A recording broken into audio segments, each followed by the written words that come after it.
Павел Иванов. Жизнь после жизни есть, я знаю. Самые часто задаваемые вопросы о жизни после смерти и устройстве потустороннего мира. Вопрос первый.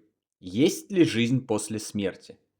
Это несомненно и доказано множество раз во множестве исследований и экспериментов на протяжении многих веков огромным количеством независимых друг от друга известных и не очень ученых, врачей, философов, парапсихологов, писателей, а также обычных людей в разных точках планеты, неизменно приходивших к одним и тем же выводам и результатам. Смотри многочисленную литературу в приложении к любой нашей книге цикла «Жизнь после жизни есть, я знаю» или в закрытой премиум-группе. Ссылки в описании. После гибели биологического тела всякий человек продолжает жить. Это однозначный, непреложный и абсолютный факт. Но если взглянуть полнее, нет никакого «до» и «после».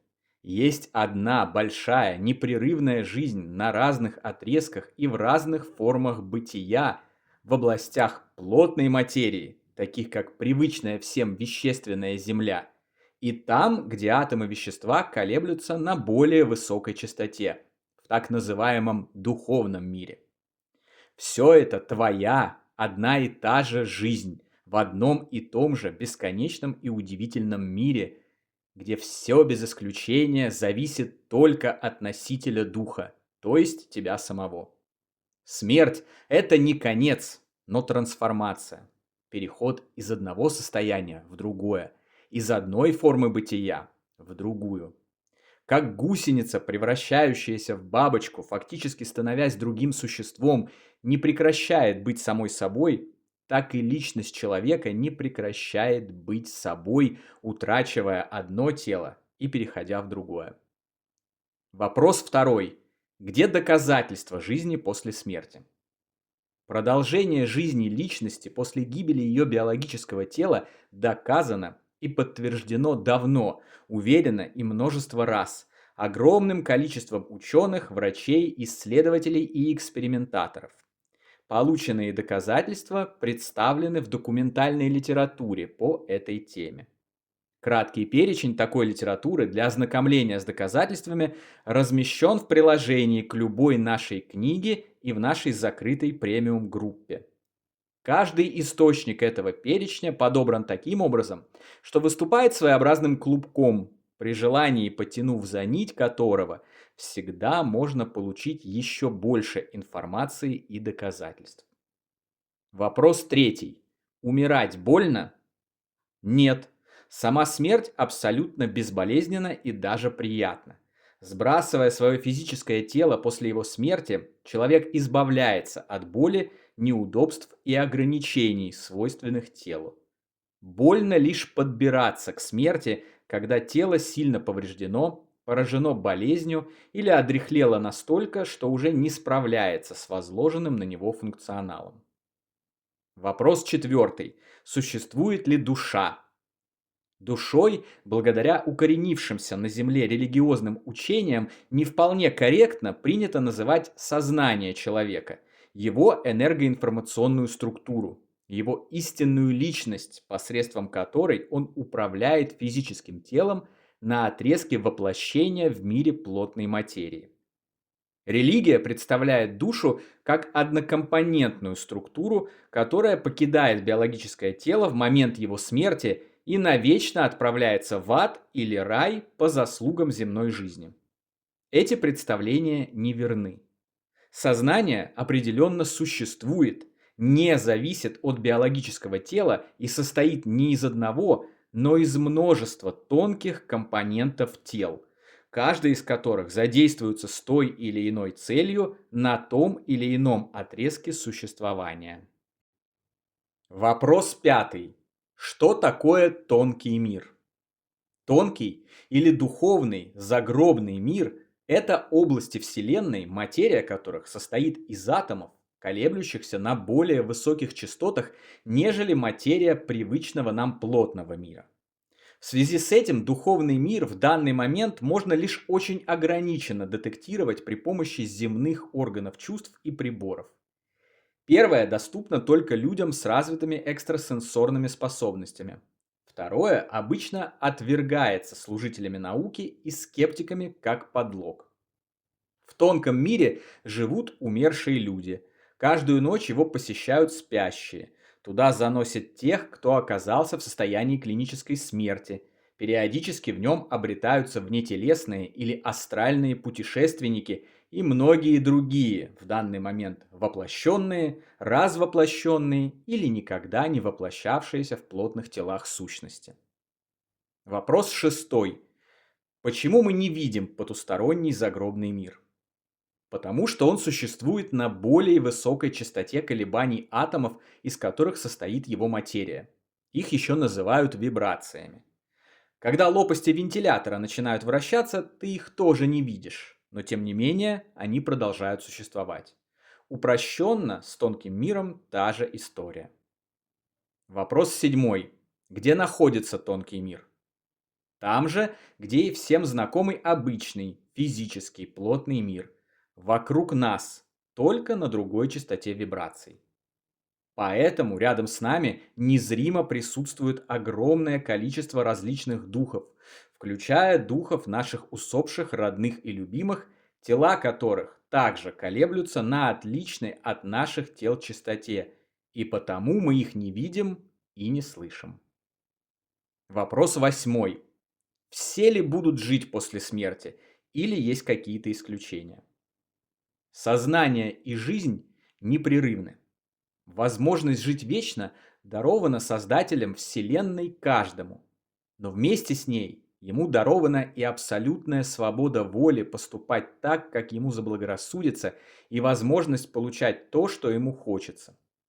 Исходя из этого, продолжится ли жизнь после смерти у тебя лично, зависит только от тебя самого и от того, что у тебя внутри. Если ты предполагаешь, что загробная жизнь есть, ты продолжишь жить после смерти своего нынешнего тела. Если ты убежденный скептик, считающий, что с гибелью твоего бренного тела пропадаешь и ты сам, значит так и будет. По крайней мере, на какое-то время, пока твои друзья не помогут тебе осознать, что ты не можешь исчезнуть, а жизнь продолжается. Если ты веришь в реинкарнацию, то вполне возможно сразу же перевоплотишься в новом теле. Истово верующие в рай и его бесконечные блаженства там себя и найдут. А убежденные в том, что являются грешниками и заслуживают наказания через помещение в озеро раскаленной лавы, там и окажутся. По вере вашей дано вам будет. Это один из незыблемых законов Вселенной, и он работает без сбоев. Вопрос девятый. Что происходит с человеком после смерти? Это сильно зависит от самого человека. Но в подавляющем большинстве обычных случаев среднестатистических людей планеты Земля после смерти их сознание или дух отделяется от умершего тела, наблюдает его и разворачивающиеся с ним события со стороны, видит своих родных и близких, но не может взаимодействовать с ними, а они не могут взаимодействовать с ним, так как частоты колебаний атомов их форм бытия, тел, рассинхронизированы. Дух проходит через некий туннель, символизирующий переход между формами бытия. Встречает могущественное существо, состоящее из света. Встречается своими дорогими и любимыми людьми, покинувшими земной мир раньше его. Обозревает завершившуюся жизнь, анализирует ее события и свои поступки. Ощущает, какое влияние они оказали на других людей. Делает выводы о своих достижениях и уровне развития. А затем направляется в соответствующую его внутреннему миру тонкую область постоянного места проживания. Если внутренний мир красив и прекрасен, человек попадает в так называемый рай, разнообразие которого невероятно велико. Если внутри все сгнило и протухло, либо наполнено страхами и тревогами, а привязки к материальному сильны, его место назначения столь же разнообразные ады, от мрачных и холодных пещер до привычной квартиры, в которой нелюбимая жена будет пилить и колотить скалкой по голове до скончания времен. Но никто такого человека не наказывает. Такая посмертная, как и досмертная жизнь – это только его выбор и его результат. В любой момент человек может сделать иной выбор и отправиться по пути света. Вопрос 10. Могут ли умершие видеть нас? Конечно, могут, и даже лучше, чем при жизни. Вопрос 11. Видит ли умерший свои похороны? Как правило, да. Почти все умершие навещают свои похороны, осведомляются о том, что говорят о них родные, близкие и друзья. Поддерживают их, стараясь развеять их горе и скорбь, порожденные непониманием, что их близкий не умер, а жив даже более, чем раньше. Но в норме в дальнейшем умершего все, связанное с темой кладбища, беспокоить перестает.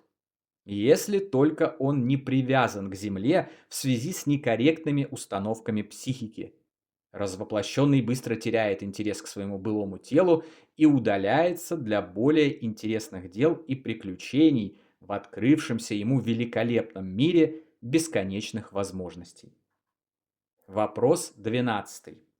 Важно ли усопшим, как и где их похоронят, с какими почестями, в какой одежде и в каком гробу? Абсолютному большинству мертвых это совершенно не важно. Сбрасывая физические тела, они чувствуют освобождение и более не заботятся о них.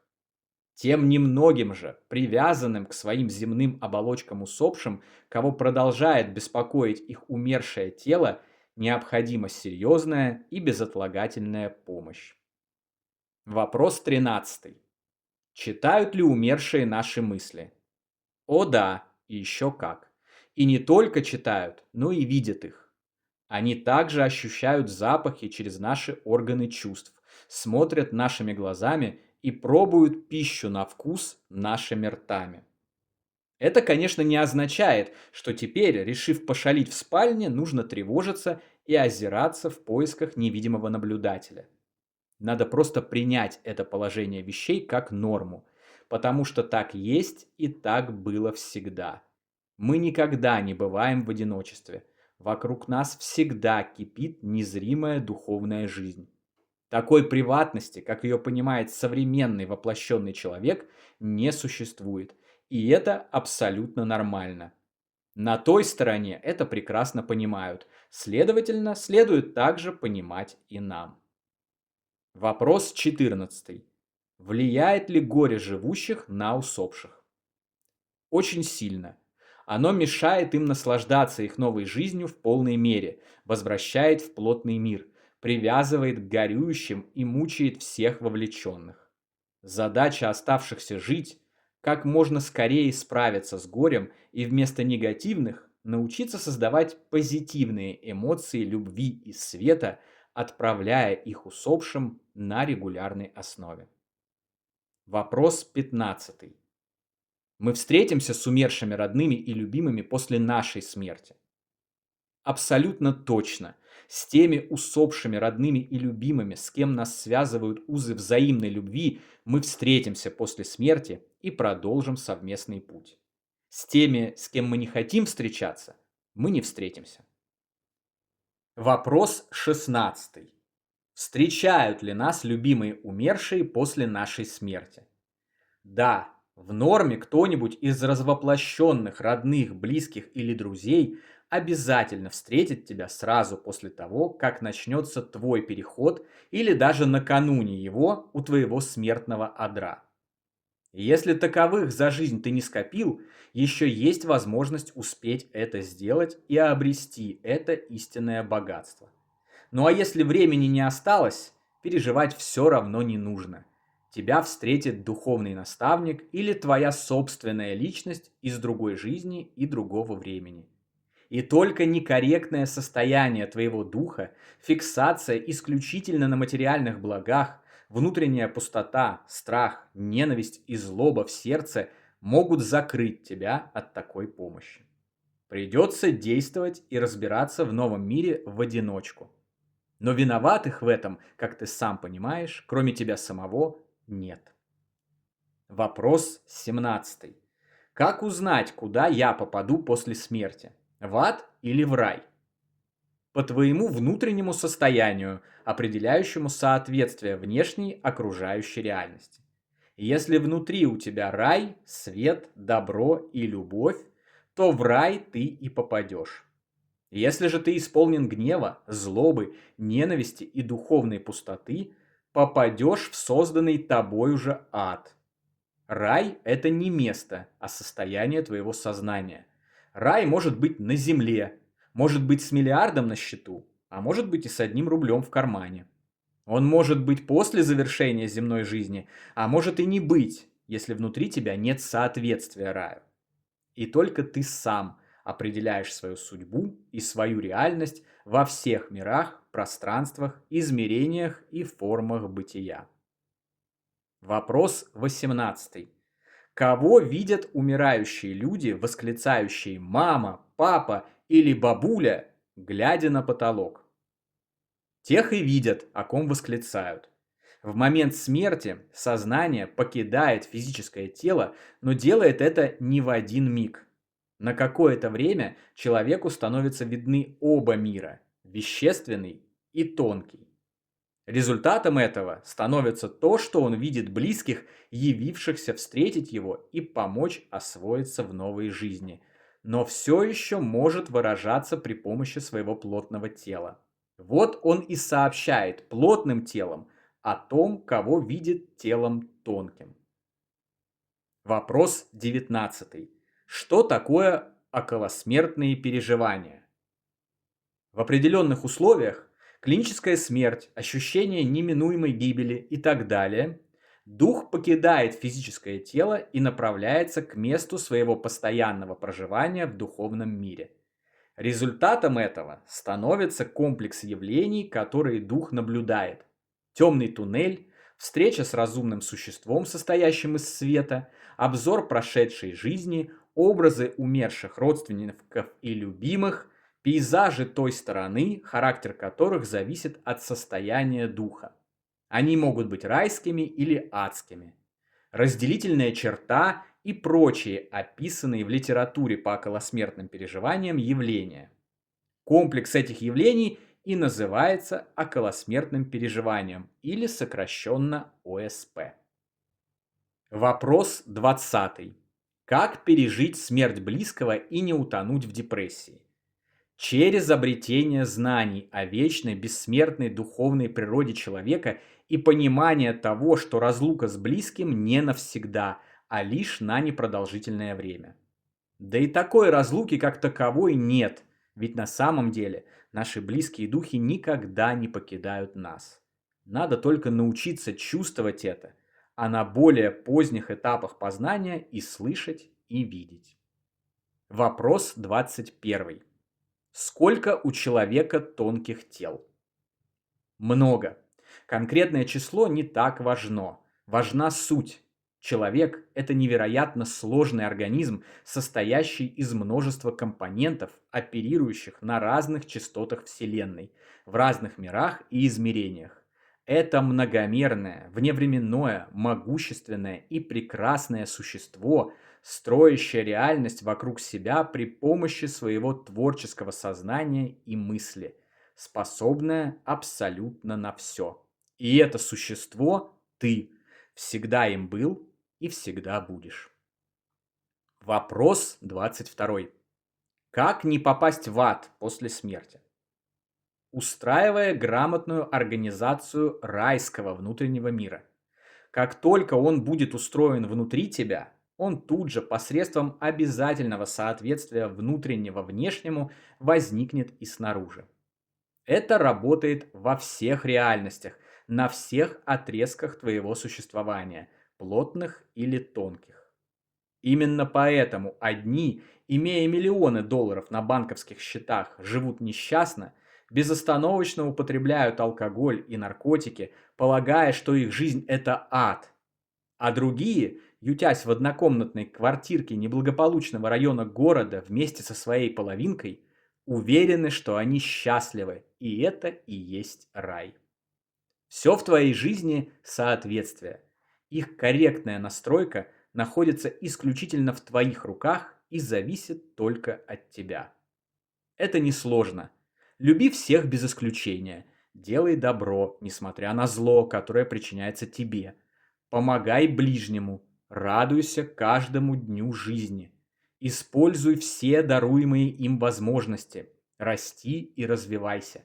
Благодари Бога за это счастье. Жить, любить, творить и работать во благо других. И никогда не попадешь в ад. Вопрос 23. А Бог есть? Несомненно. И если ты просто хорошенько посмотришь вокруг на все, что существует, ты сам в этом убедишься. Потому что куда бы ты ни взглянул, ты увидишь, что во всем, в каждом живом существе, в каждом камушке, в каждой травинке есть стройный, логичный и мудрый творческий замысел. А таковой творческий замысел не может быть без Творца. Вопрос 24. Почему же тогда все так боятся мертвых? Все страхи, включая и этот глупый страх, идут от невежества и нежелания получить знания об истинном устройстве мира и истинной природе любого человека. Страх– это главная проблема человечества, мешающая ему зажить нормальной жизнью в мире, процветании и изобилии. Смерть никак не меняет личности усопшего. И если это была твоя любимая мамочка, она ею и останется. Нет никакого смысла начинать бояться ее только потому, что она осуществила переход из телесной формы бытия в астральную. Любимый муж не превратится вдруг в кровавого зомби только из-за того, что его физическое тело перестало существовать, а верный и надежный друг не станет по той же причине ночным подкроватным монстром. Мертвых нужно не бояться, а любить так же, как мы любили их, когда они обитали в их плотных телах. А лучше всего любить их еще сильнее, потому что любовь– это то, что определяет меру вашего благополучия, как в физической жизни, так и за ее гранью. Вопрос 25. А у животных есть душа? А как же? У всего есть душа, даже у камня. Ведь все сущее– люди, животные, насекомые, птицы, растения, деревья, горы, моря, все планеты, галактики и вселенные– это одна большая душа, безбрежный океан сознания, который объединяет нас всех. В зависимости от конкретного вида, строение духовной компоненты существа может различаться, но она есть у всех без исключения. Вопрос 26. Куда попадают животные после смерти? Туда же, куда и все остальные, в тонкий мир, на другую чистоту мироздания. Вопрос 27. Встретим ли мы наших умерших животных после смерти? Мы встретим всех, с кем нас связывают узы взаимной любви и с кем нас объединяет взаимное желание встретиться. Все как и в физической жизни. Мы встречаемся с теми, с кем взаимно хотим встретиться, и не встречаемся с теми, с кем не хотим. Еще раз напоминаю, что на самом деле понятия до смерти и после смерти существуют только в ограниченном мышлении физического человека. Нет никаких до и после. Есть одна вечная жизнь и одна большая единая вселенная, в которой все работает одинаково. Вопрос 28. А если умершие в этой жизни уже воплотились в других телах, мы что, не встретимся? Поднимись мышлением на уровень могущественного, вневременного и внепространственного духа, коим ты являешься в реальности, и посмотри на ситуацию оттуда. Ты очень быстро поймешь, что последовательности и время, текущее слева направо, это атрибуты физического мира. В духовном же мире все может происходить одновременно, без привязки к пространству, по желанию. Мысль не ограничена ни временем, ни пространством. Поэтому какие-либо воплощения, земные препятствия или сложности никак не помешают тебе встретиться с любимыми. Вопрос 29. Как часто нужно ходить на кладбище? Нет такого понятия, как нужно. Ходить по своему желанию, ведь кладбища существуют для живых. В норме мертвых они не интересуют от слова совсем. На кладбищах их нет. Отправить им свою любовь и пообщаться с ними можно и со своего уютного дивана в гостиной или в поездке в маршрутке, никуда не ходя. А если кто-либо из близких сообщает тебе во снах или иным способом о том, что ему неудобно лежится под некрасивым камнем в неудачном месте погоста, в одежде не того цвета или покроя, это значит, что дух его болен и нуждается в срочной помощи и исцелении от привязки к материальному миру. Вопрос 30. Что лучше для усопшего? Кремация или похороны? Кремация во всех случаях более желательна. Она как раз и помогает духу быстрее освободиться от привязок к телу, если он пал жертвой таких его же собственных некорректных установок. Но сжигать тело нужно не ранее, чем по истечении 3 дней от смерти тела, а лучше всего через неделю. Вопрос 31. Как объяснить существование раев и адов? Они творятся мыслью усопших. Дух творит свою собственную реальность и существует в рамках реальности коллективной, притягиваясь к ней. Какая мысль, такое и творение, такие и реальности. Каждый дух творит свою собственную реальность, а вместе они творят реальность коллективную, собираются там по принципу «подобное притягивает подобное» и пребывают в ней. Проявление этого закона можно наблюдать и в нашем мире, где алкоголик и наркоман неизменно притягивается средой себе же подобных. Злой человек окружает себя такими же носителями темных энергий, а духовно развитые и добрые граждане обращаются в таких же светлых и благополучных кругах. Вопрос 32. Если наши любимые усопшие в связи с некорректным состоянием их психики, духа, оказались в аду, можно ли им как-то помочь? Не только можно, но и нужно это делать. Всегда и без исключений. Необходимо молиться об их эвакуации из неблагополучных реальностей. Призывать на помощь в этом друзей, соседей, живущих родных и близких, Бога, духовных наставников, более развитых и могущественных представителей сил света. Обращаться к самим усопшим посредством телепатических посланий и разъяснять им, что мир, в который они попали, порождается только их собственным сознанием, и они в любой момент могут его покинуть, если откроются свету и начнут духовный прогресс. Как правило, такая помощь оказывается эффективной. Рано или поздно заблудший дух открывается свету и, работая над собою, эвакуируется в более благополучные миры.